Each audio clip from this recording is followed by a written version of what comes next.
Today on Locked On Phoenix Suns, it's mock draft season here on the Locked On Podcast Network, and we made Kevin Durant available here as the representatives of the Phoenix Suns. Here, the very enticing trades that we got offered and what we think it could mean for the real world talks between the Suns and the rest of the NBA. Let's go.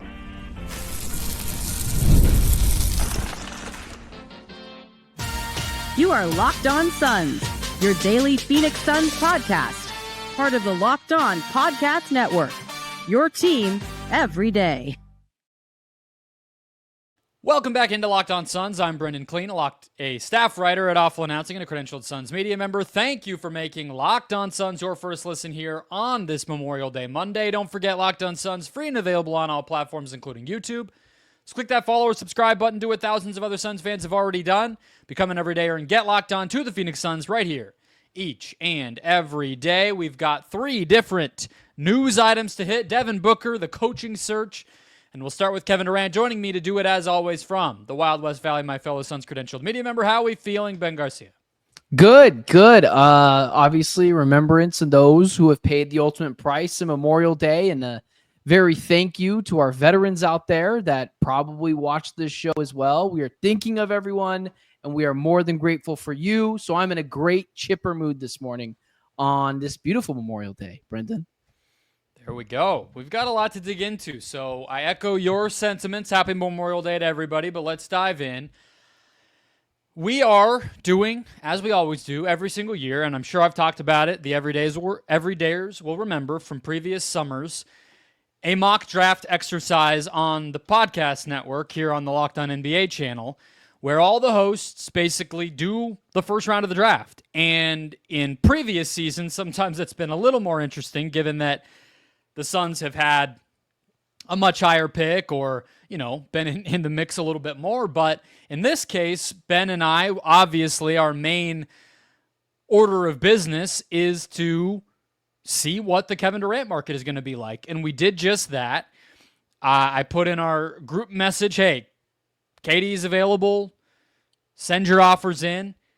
And I was surprised, Ben, by the 2 teams that reached out. Now, maybe there's some laggers who just haven't been checking their messages. I get it. It's a holiday weekend. Things happen. But I was surprised at the 2 teams who reached out. Why don't you tell the people who those were?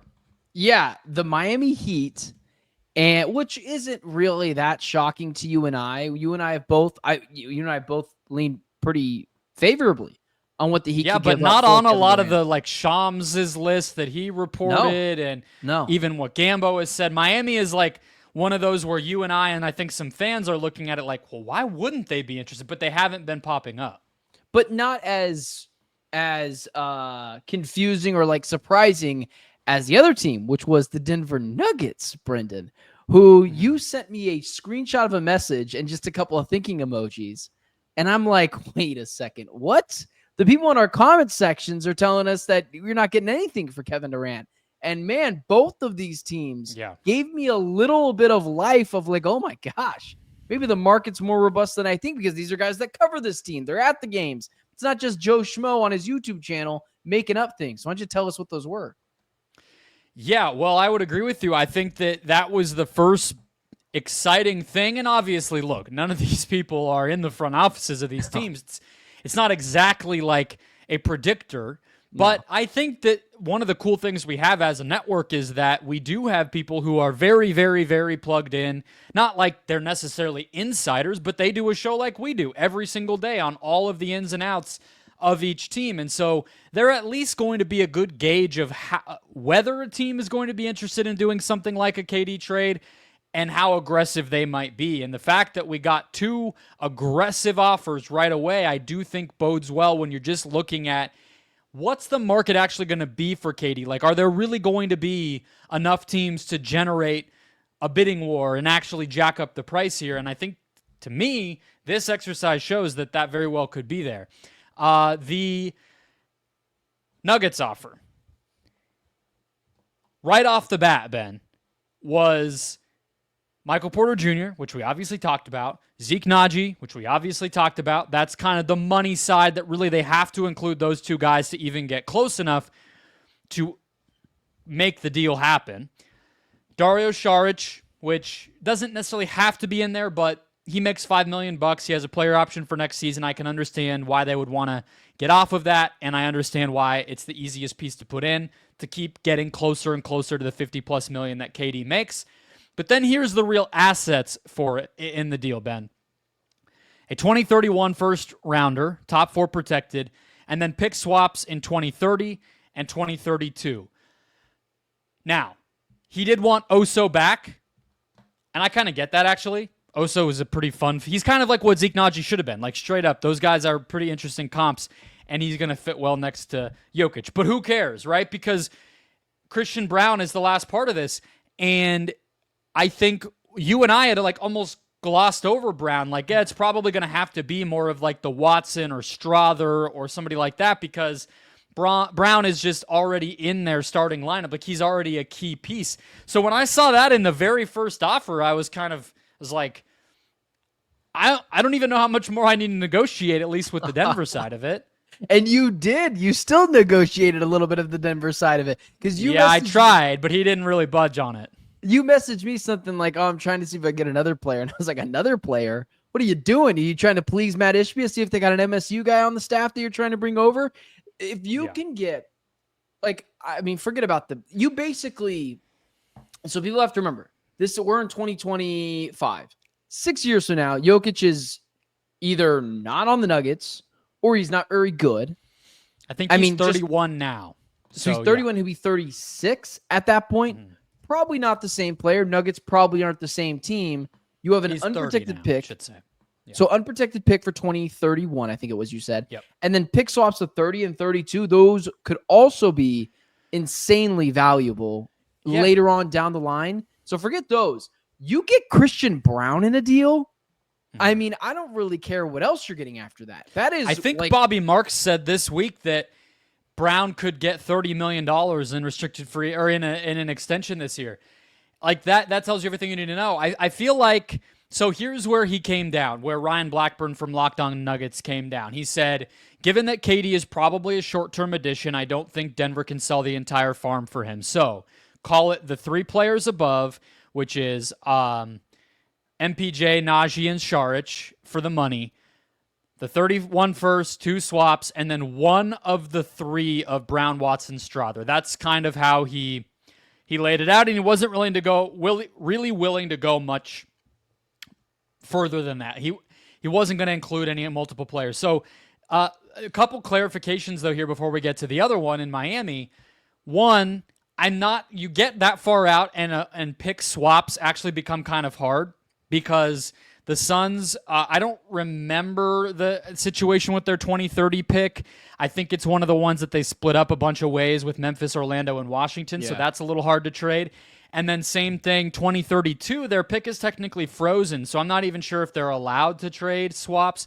It's not to get into the semantics of the trade, but it's just to show like another wrinkle to how kind of tough this is, even if you're talking to a team who's saying, we'll give you a bunch of pick assets. It's like the Suns almost have to say no to some of that because of how handicapped they are. Well, yeah, because then you'd be just technically helping out another team. I don't want to get past the fact that Zeke and MPJ Zeke's a way worse contract. Like, it's not close. His contract is way worse than MPJ's.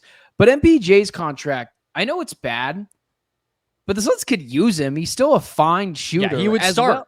Yeah, and he's not like he's small. He's not a great defender, but it's not like he's small either. And if he, and not only that, like, his contract ends in 2 years. Realistically, 2 years, $78 million left. Realistically, that's when you and I both believe that potentially that's when the Suns could compete again. So that is an awesome offer. And I don't want to hear from a single person in the comment section that says you're not getting that when someone who covers the team very closely is putting that out there. So it's an insane first offer. Honestly, that blows the Rockets out of the window, if you're asking me, man. Well, it blows what we've heard the Rockets would be willing to offer. Yeah. I think Houston can beat that if they want to. Yeah. We don't know if they'll want to. Sure. But Christian adds both first-round picks, or Houston adds both, then sure, maybe. Or Shepard, or obviously if Amen or Şengün got involved. Like, they can beat it, but we don't know if they will. Yeah. So I put that in the chat and I was like, here's the offer to beat. Because it's just an exercise. Like, I'm not going to hurt anybody's feelings by revealing their offer. And then Wes Goldberg over at Locked On Heat he texted me, and their starting offer was Wiggins or Rozier. Now, I think Rozier's contract is more expensive but shorter, and Wiggins is longer but cheaper. Duncan Robinson, who only has a partial guarantee next season, so you can cut him if you want or keep him. I could see him actually playing for the Suns. And then a combo of firsts and young players. And he basically let me kind of take the lead as far as what those firsts and young players were. So can I just walk you through the negotiation messages that he and I had? Please. Okay. So I said Wiggins, because I think most Suns fans would agree, Wiggins is far closer to the types of things the Suns need than Terry Rozier, who was terrible last year, and a suspension could come down at any point for all we know with him.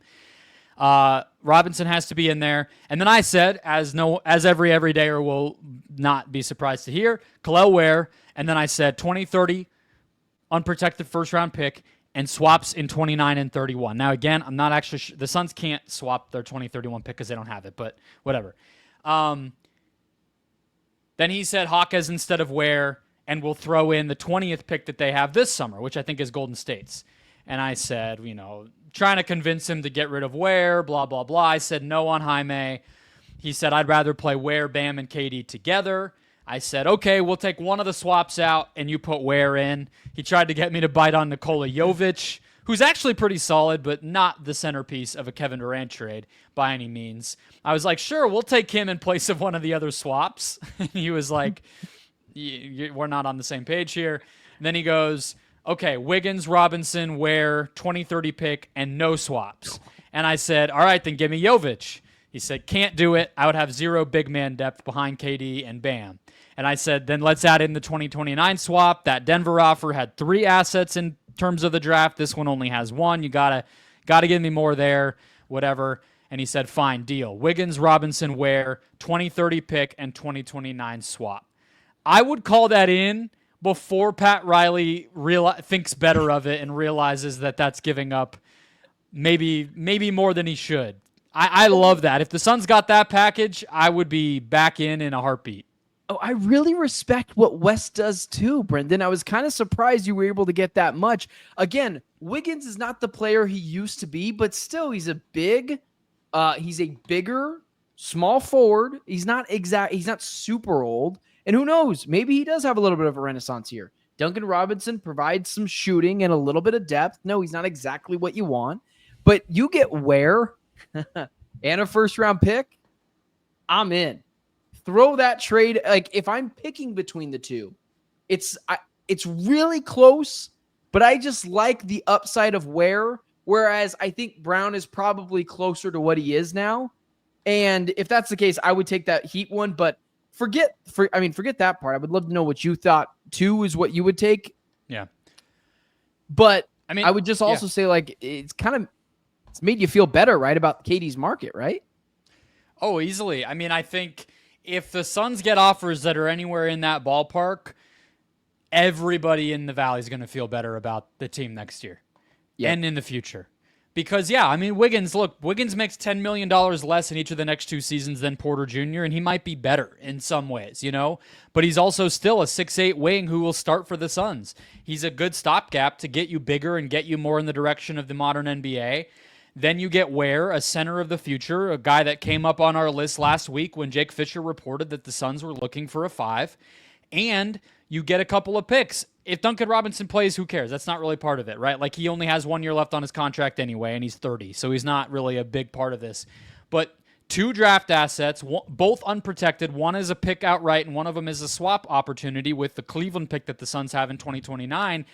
And Ware, like, that's getting you much closer to being back in having assets to move and having young pieces to build around and being competitive next year. So I think that checks all the boxes. It's still less than the Suns got back for KD and gave up for KD in 2023. Like, we know they were never going to get all the way back to that, but it is, again, it would make everybody instantaneously feel better about the direction of this team.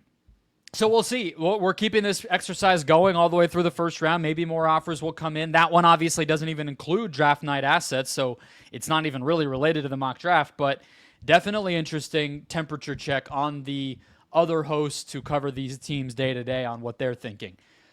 Let's get to the All-NBA. We didn't expect Devin Booker to make it, but what does it mean that he didn't? Next. First, today's show brought to you by Monarch Money. Do you ever check your bank account and wonder where did all that money go? Well, we all do. Between dining out, online shopping, and entertainment, it's easy to lose track. That's where Monarch Money comes in. It's your personal CFO, giving you full visibility and control over your finances. Monarch Money isn't just a budgeting app. It's a complete financial command center. Track all your accounts, investments, and spending in one place so you stop just managing your money and start building wealth. Everybody has some way of doing this. Nobody's flying blind. You have a spreadsheet. You have a notepad. You got an app for this and that on your phone. But the thing about Monarch Money is it combines all of it in one place. Finances, spending, long-term savings and investment goals, all together in one place. Makes it easier, more efficient, and you can keep track of all of it better. So take control of your finances with Monarch Money. Use the code LOCKEDONNBA at monarchmoney.com for 50% off your first year. That's monarchmoney.com, code LOCKEDONNBA for half off your first year. All right, Ben, let's talk All-NBA. Again, Kevin Durant with that last-minute ankle sprain toward the end of the season. We knew he would not show up here because he did not reach the 65-game minimum. And Devin Booker, I don't think anyone really expected to happen, unfortunately for him. He got 2 third-place votes, and actually neither of them was Dwayne Rankin, which I was happy that Dwayne didn't go the homer route. I personally don't think Book deserved to make it, just given the season that he had. We could talk about the teams. I mean, the guards that beat him out, Ben, Harden, Hallie, Cade Cunningham, Curry, Ant, Brunson, and then on the first team, which obviously Book didn't even sniff, Shea and Donovan Mitchell. What did all of this tell you? What did it make you think about, Ben, when you finally saw these 15 names come down and, again, just reminded that Book was not in this caliber? Yeah, I'm going to make this part of what I was saying quick, but it's like oftentimes when I'll say something, it's, I don't know, you hate your own teams. No, I feel like I say things because when you put it out there, you can then correct it. Like it's out in the open. And so last year when I was trying to tell people, I was like, guys, after he got swept in the first round, he's no longer the best shooting guard in the NBA. I don't really care about positions as well. And then people tried to tell me I was wrong. And by doing that, we blinded ourselves to the fact where now I'm like, Brendon, I think Devin Booker can still be the best shooting guard in the NBA. I just don't, how likely it is, I don't know, but he certainly can be in the top 3. But you see some of these guys, Shea, Donovan, Jalen, Curry, Ant, Cade, Tyrese, James, like those are just the guards. Where does Booker rank now? And not like even just in the guards. I'll let you answer both questions. Where does he rank in the NBA as a whole? Because coming off of that 2021 year, I believe he was the 11th ranked person in the NBA on ESPN's top 100. He might have been as so far as 8. Is he he's still a top 20 player, right? Yeah, I guess I should say, where will he be? Next time those ESPN rankings come around, where will he be? I guess I should ask that. Well, so the Ringer does theirs on a rotating regular basis, so they don't just do it once at the beginning of the season. Their last update was April 15th, right after the regular season ended, and they had Book at 18. So to me, I would say it's a no-brainer that he's still in the top 20. Now, Halliburton was behind him. That's probably changed. But, you could probably look at guys ahead of him and take issue with that too. Like, I don't know, Kawhi's ahead of him, for instance. Maybe that obviously is dependent on the moment you're looking at. So, but top 20, I think he's absolutely within that range. But the fact of the matter is, as much as it might suck to say sometimes, that's not good enough to be a guy at the salary point that Book is at for the length of time, especially if he signs an extension this summer, and to go into a future where KD is not on this team.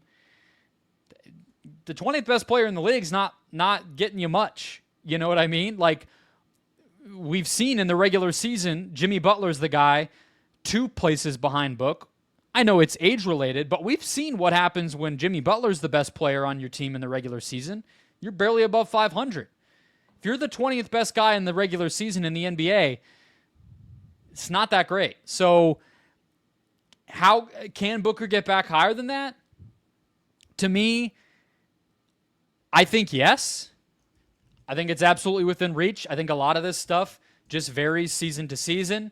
We know he had a down 3-point shooting year, for example.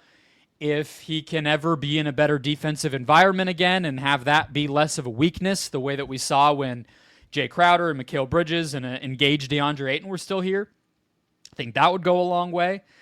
And I think going back to being off the ball more would also be ideal for him. I think we've learned that he can be a playmaker, but having to be the playmaker 48 minutes a night, it's not when he's at his best. So I think all of those things go in a different direction. Frankly, even if the talent around him is worse next season overall, which it will be, I still think we could exit next season feeling like Book is closer to top 15, even top 10, just on the performance that he has versus where we are now, where he's underperformed for 2 straight seasons. Yeah, he's going to get $75 million a year on those last 2 years of his extension, if I'm not mistaken, that he'll sign this summer.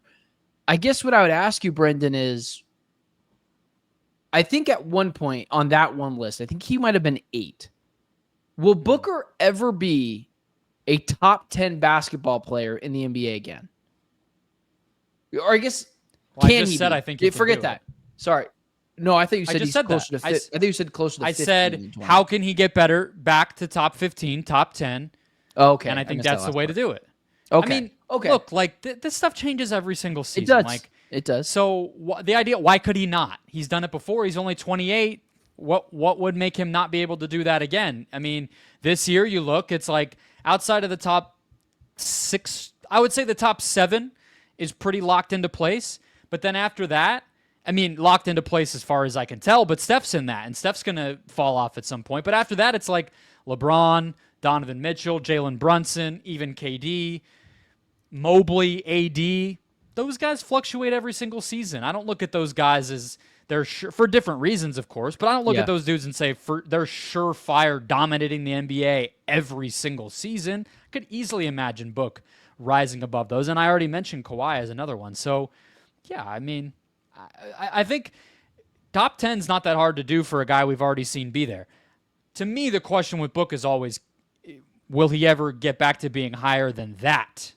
The place that we saw him at the end of the 2022 season when they won 64 games and he was getting MVP votes.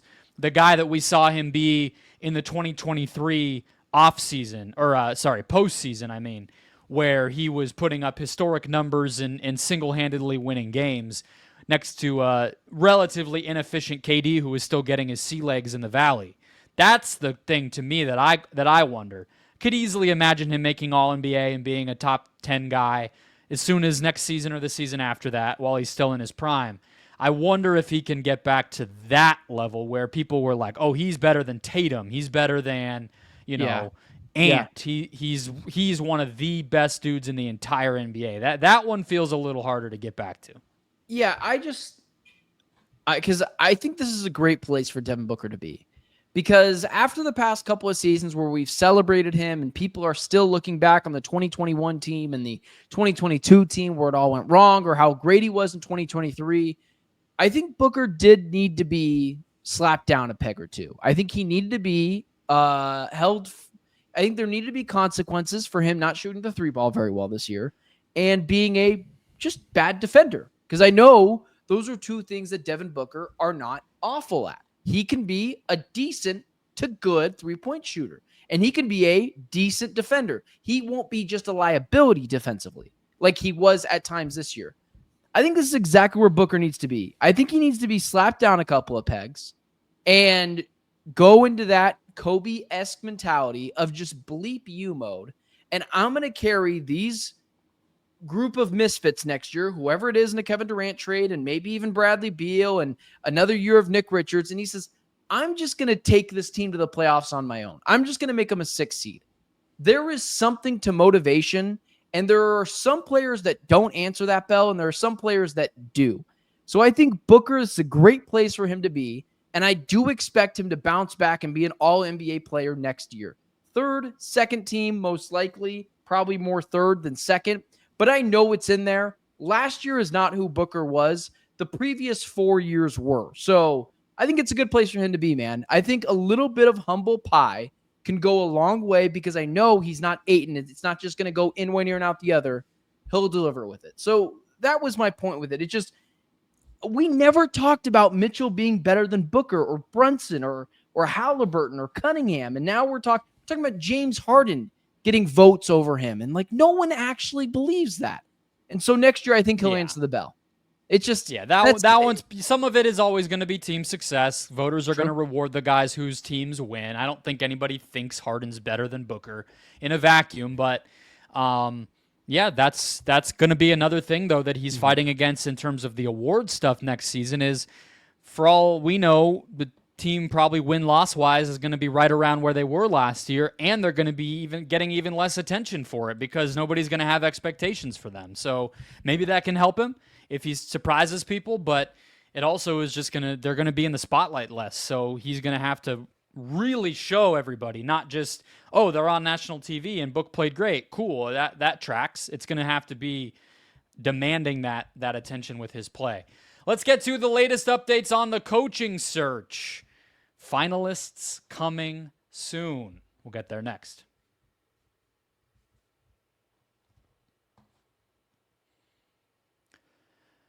All right, Ben, closing out the show. Quick segment here. We'll talk through John Gambadoro's latest reports, which are that the second round of interviews for the Suns head coaching job just finished up. This was 1 o'clock on Sunday. He said most of those were still on Zoom. Now, most, not sure what that means, but most is what he said.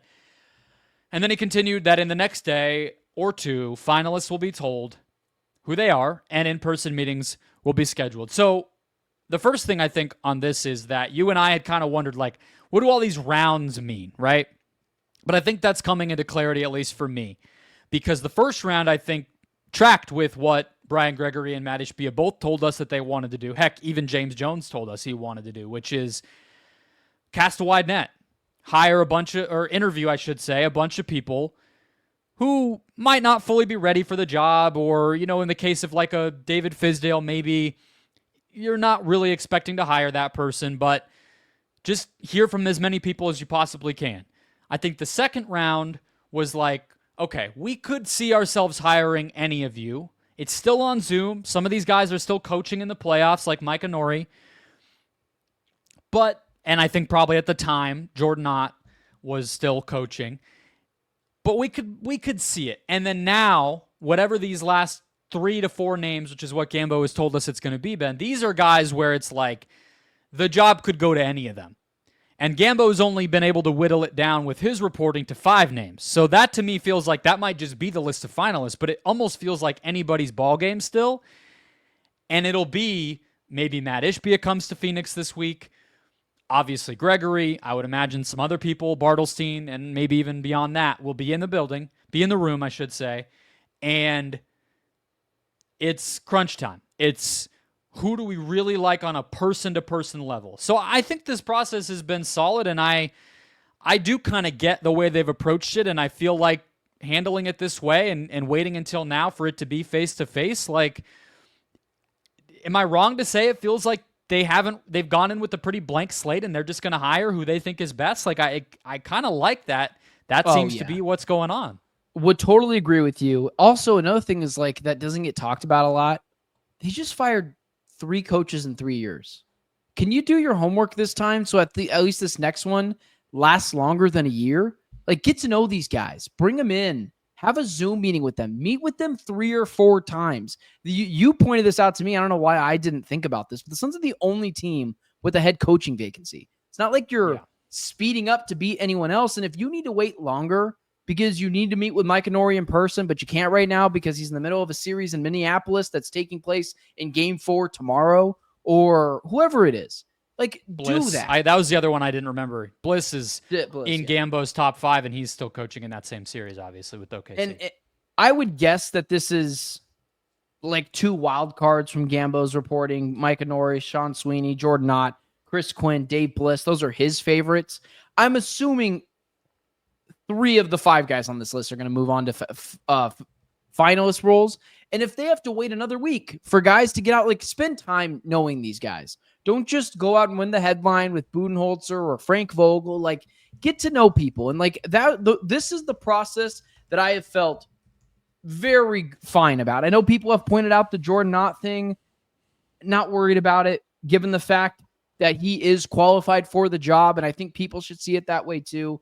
I'm very happy with the Suns head coaching search. It has been night and day between that and the general manager search. And it doesn't feel like this is just Matt Ishbia's guys. It's where I have to give the credit where it's due. It feels like they have turned over every stone. And if it takes another week, which I feel like it's going to now, whatever, just get to know these guys so we're not firing another head coach. Yeah, even with Ott, I obviously get, and I did it with Gregory. I've done it with Bartelstein. Even the Taliaferro guy that they hired to be promoted to be an assistant GM from a scout. He was with the Pistons. Like, it's worthy of criticism. Duh, I've given it plenty.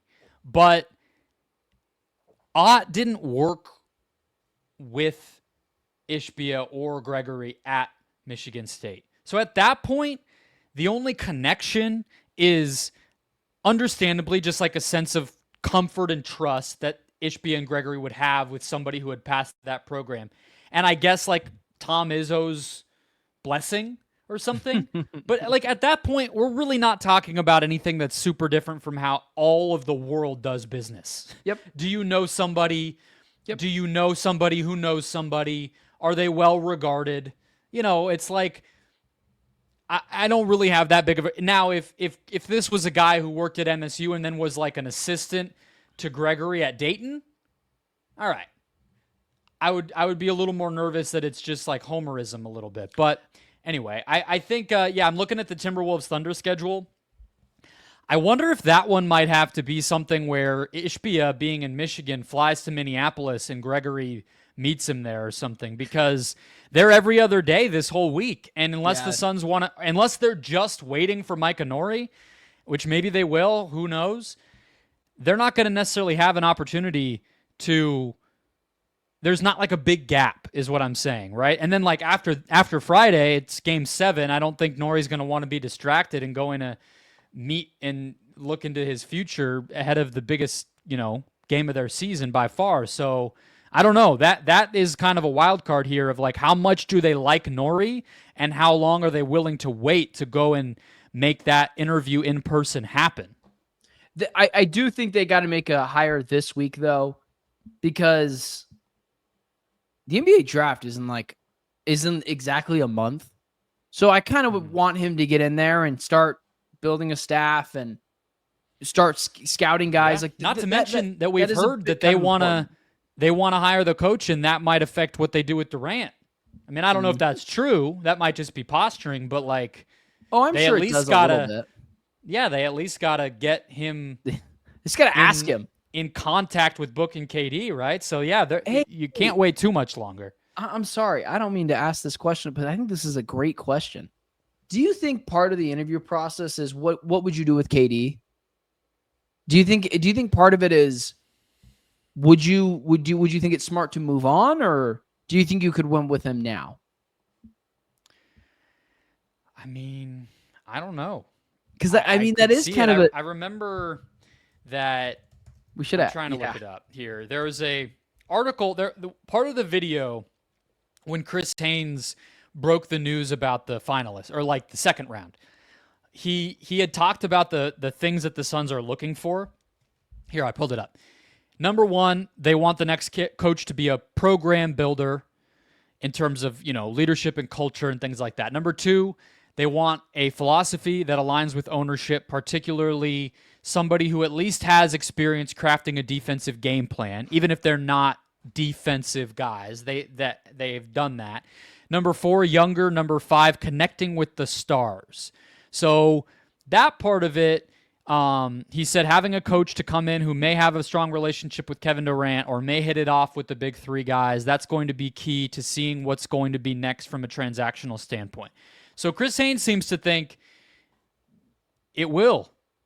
Maybe they can convince themselves that a really strong personality can be the difference. Now, I think that's kind of the same case they made with Bud, Ben. So I don't personally love hearing that, but it sounds like that's what they are holding out hope for. All right. I just thought it was a question that I was like, I wonder if that's something that they're asking them. Like, would you want us to move on from KD? Could you see yourself getting along with someone like Kevin Durant? So I was just curious. I thought it was interesting. So, temperature check. Who is your favorite still? Do you still have Chris Quinn? One guy over I've others? changed my allegiances to Chris Quinn. Okay. There's no. Well, it doesn't sounds look like your guy's not in the final five. Yeah, so he's not in it. it. Listen, hey, another thing that we talked about before is like, I know Gambo mentioned this, that the Suns wanted to get a black coach to help relate to the players a little bit. Mm-hmm. I don't think any of these guys are black, so I think they're moved past that. So I thought that was interesting as well. Yeah, he had mentioned that, teams in the NBA in particular try to keep diversity in mind, and the league's been pretty good about that, which makes sense. Mm-hmm. I mean, the vast majority of players are black, and if you want to have a coach who relates better than Bud did to the players, it's probably not crazy to go in that direction. A guy who can mean an old white guy. Yeah, exactly. But I think that they've checked some boxes in terms of this is a much younger list. Although Bliss is, I think that Dave Bliss is in his. Hold on, this is not the right Dave Bliss. I always do this. There's two guys who are named Dave Bliss. You're absolutely right. There is two guys. Dave Bliss is only 39. Yeah, the other Dave Bliss that you're talking about is 81. He's 81, yeah. But all these guys are pretty young. Quinn is obviously a former player. A lot of them have come up in player development specifically, so they have experience working with younger players and making, impressions on them. So, yeah, I get the direction, but it was surprising that we didn't see a Johnny Bryan or even a Sam Cassell, who's a little older, or somebody like that pop up in this finalist list. But we'll have to keep track of it as the week goes on. Keep it right here for that content and much more throughout the week. Become an everydayer if you have not already. Hit follow or subscribe, and we'll talk to you tomorrow.